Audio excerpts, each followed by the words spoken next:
At some point in life, almost everyone asks the same quiet question, usually late at night or in moments of doubt: what if I had chosen differently? A different job? A different field of study? A different relationship? A different response in a moment that mattered? Decisions follow us long after they are made, not because they were necessarily wrong, but because we attach our identity to them. We grow up believing that life rewards people who always make the right choices, as if there were a perfect path hidden somewhere, waiting to be discovered by those who think hard enough. But real life doesn't work like that. Most decisions are made with incomplete information, limited time, emotional pressure, and imperfect self-knowledge. Expecting certainty in those conditions is unrealistic, and judging yourself later for not having it is unfair. Becoming a good decision maker in your own life doesn't start with techniques. It starts with ownership. The moment you stop waiting for approval, validation, or perfect clarity, and accept that you are responsible for your choices, something fundamental shifts. Responsibility is not pressure. It's freedom. It means your life is no longer something that happens to you, but something you participate in consciously. Learning to make good decisions is not about predicting outcomes. It's about understanding yourself at the moment of choice. A grounded decision comes from knowing your values, your limits, and your long-term direction, even when the immediate situation feels urgent. This is why emotional regulation is essential. A mind in panic will always choose short-term relief over long-term stability. A calm mind may still feel fear, but it is not controlled by it. One practical discipline of good decision-making is learning to pause before reacting. Not to overthink, but to create just enough space to ask yourself what is driving the impulse. Is this choice coming from fear, habit, or external pressure? Or is it aligned with who you are trying to become? This small pause, sometimes only a few minutes, prevents many decisions you later wish you had never made. Another essential skill is self-honesty. A good decision maker does not lie to themselves to make a choice feel comfortable.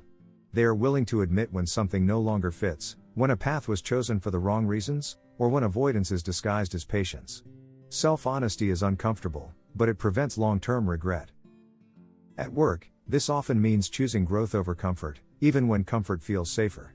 In school, it means choosing learning over comparison. In life, it means choosing alignment over approval.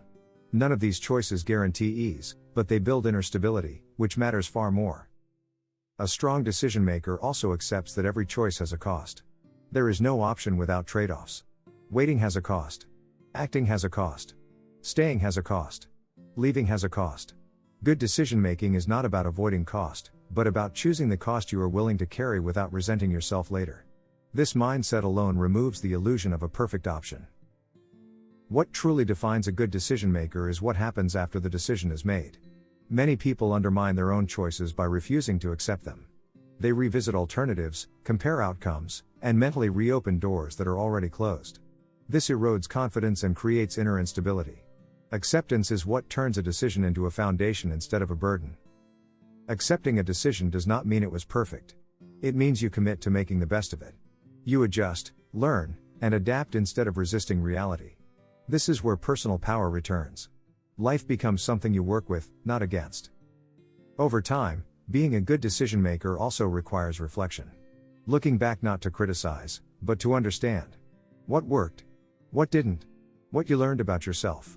This reflection builds wisdom, not regret. It allows you to be proud of your choices, not because they were flawless, but because they were made consciously and owned fully. Pride in your decisions is quiet. It doesn't come from success alone. It comes from integrity. From knowing that you showed up, took responsibility, and stayed engaged with your life, even when the outcome was uncertain. That kind of pride creates inner calm and self-trust. In the end, peace doesn't come from always choosing correctly. It comes from becoming someone who can stand behind their choices. When you take responsibility, stay honest, regulate your emotions, and commit fully to the path you choose, decisions stop being a source of anxiety and become a source of growth. If you want to strengthen your clarity, confidence, and inner stability in the way you make decisions, in life, work, and everything in between, this channel is here to support that journey. Subscribe, and keep learning how to choose, accept, and build a life you respect.